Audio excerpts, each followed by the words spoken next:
And so I was journaling about what kind of friend and friendship did Jonathan and David have. And it was enduring.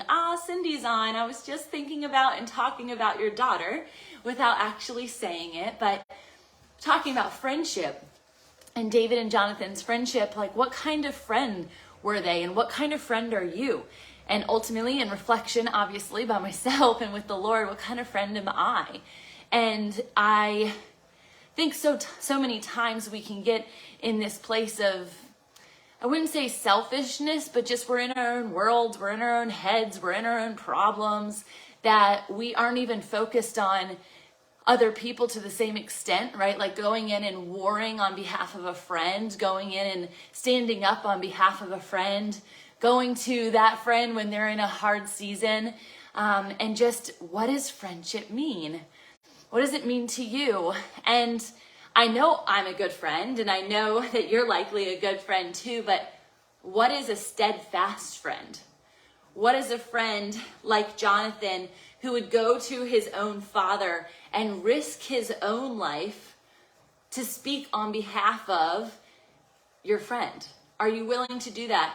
And I think of Saul many times, even though he was wild and out to kill and destroy David and break their friendship apart and was talking terribly. So like gossip is a big conversation towards friendship. Thought pattern, right? If we're supposed to take every thought captive, surely there can be conversations that you're having in your mind about said friend. And how are you acting? How are you responding in that? How are you giving an ear or a shoulder or wisdom or lack thereof? Are you just good at listening and holding space? Are you good at spoiling your friends and understanding that it comes out of a place of no expectation and response?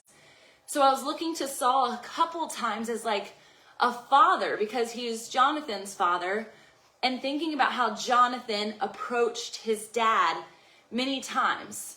And it reminded me of Moses and Aaron going on behalf of Moses to the Father, to our Father in heaven. And so have you made a list lately of friends that just need prayer, that just need you to go on behalf of them to the Father? I pray for my friends often, especially when we've had a time to like connect and I hear how things are going. And then I'm like, oh my goodness, that's a wild situation. That's a situation I've never experienced. I've got friends on here right now. Marcus just came in the room. Hey, Kelly, how's it going? Thinking about friendship and what kind of friend we are. And how can we practice? We practice being a better daughter or son every day, I hope. We practice being a better wife or husband, perhaps. We practice being a better parent, because these are things that are like constantly in the midst. But what about friendship? Those dead zones where you don't see your friends. Those times where you're not communicating. How can we be better, people? How can we be better? You're here as a business entrepreneur, as a founder, an innovator, a visionary. Maybe you're a teacher, you're an educator. But ultimately, we're all gatherers of community. We live in a community. We exist in a community. We thrive in community. We know isolation is of the enemy. And so I wonder, from a community standpoint, how is this an effective part of your strategy? How are you growing your community leadership abilities? And are you willing to go in front of said friends, even in their hard seasons, even at risking your own life, your own understanding, right? There are times that Jonathan couldn't possibly understand what the father was going through mentally, what David was going through mentally, and he stood in the gap. He stood in the gap. And I want to be a kind of friend who stands in the gap. I'm thinking of the moment when David and Jonathan ran into each other after David had already fled because of Saul trying to kill him with an arrow. Got mad at him a couple of times. I never realized how much like betrayal was taking place in that.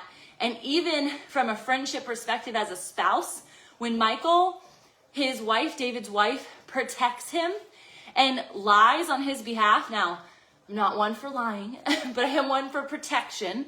And she did that. And then she had to follow that up and be like, he would have killed me if I didn't let him go.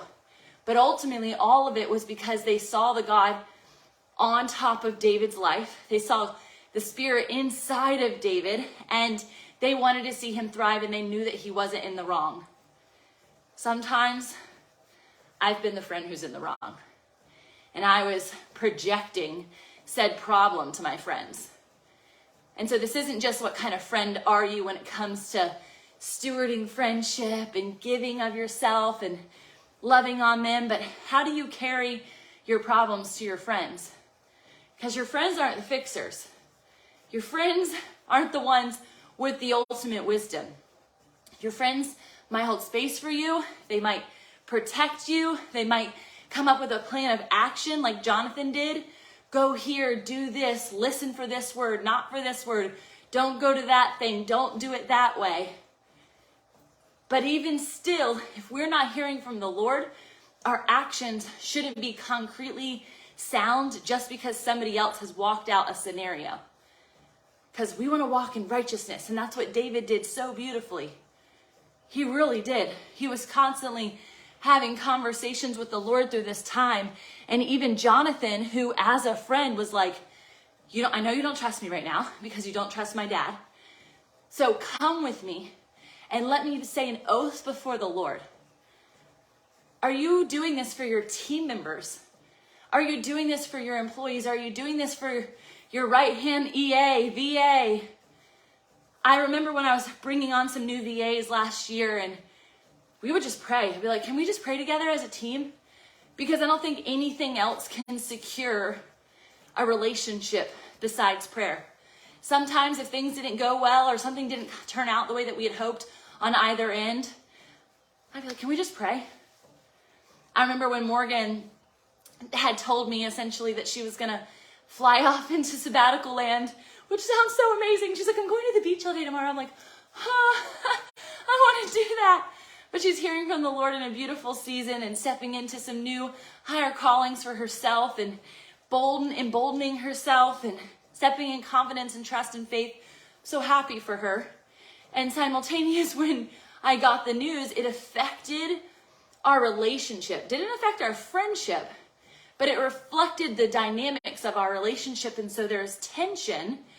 And all I could do was hold space. I can't negate that she hears from the Lord. You can't negate that your friend is doing what the Lord has told them to do. And if they don't know the Lord, that's a whole nother conversation. But I trust the God within my friends, and friends who come to me for counsel because they know I know God. I cannot speak out of one side of my mouth and hold truth in my heart on the other side. This is where being honest is so critical. This is where sharing what you're thinking, but not what you're thinking, what you know, like wisdom and knowledge are different, right? And if they're not asking your opinion, please hold back. Please hold back. You can actually deter people so much by sharing your opinion. Your opinion is not truth.